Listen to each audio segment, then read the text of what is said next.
சுயமரியாதை என்பது ஒற்றை சொல்லல்ல. அது ஒரு இனத்தின் விடியல், ஒரு பண்பாட்டின் மீள் எழுச்சி. அடிமைப்பட்டு கிடந்த தமிழினத்தை மீட்டெடுப்பதற்காக தந்தை பெரியார் அவர்கள் துவக்கிய இயக்கம் சுயமரியாதை இயக்கம் இன்றைக்கு 100 ஆண்டை கொண்டாடி கொண்டிருக்கிறது. இந்த நேரத்தில் தமிழ்நாட்டினுடைய மாண்புமிகு முதலமைச்சர் தளபதி மு.க.ஸ்டாலின் அவர்கள் ஆக்ஸ்போர்ட் பல்கலைக்கழகத்தில் ஐயா பெரியாரின் திருவுருவ படத்தை திறந்து வைத்திருக்கிறார்.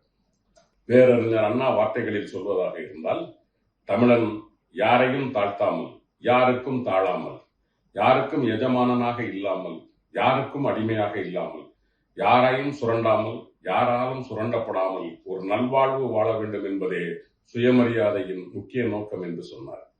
தலைவர் கலைஞர் அவர்கள் ஒருபடி மேலே போய் சொன்னார், என்னை மானமிகு சுயமரியாதைக்காரன் என்று அழைத்தால் அதை விட பெருமை மிகு தருணம் வேறு எதுவும் இல்லை என்று சொன்னார். இப்படி அந்த சுயமரியாதையின் வழியில் வந்த நமது முதல்வர் தளபதி மு.க.ஸ்டாலின் அவர்கள் எல்லோரும் சமத்துவமாக, எல்லோருக்கும் எல்லாமும் கிடைக்கும் விதமாக ஒரு ஆட்சியை நடத்த வேண்டும் என்று நினைத்தார். உள்ளபடி சொல்ல போனால் தந்தை பெரியாரின் சுயமரியாதை கொள்கையின் உண்மையான கொள்கை பேரன் தான் தளபதி மு.க.ஸ்டாலின்.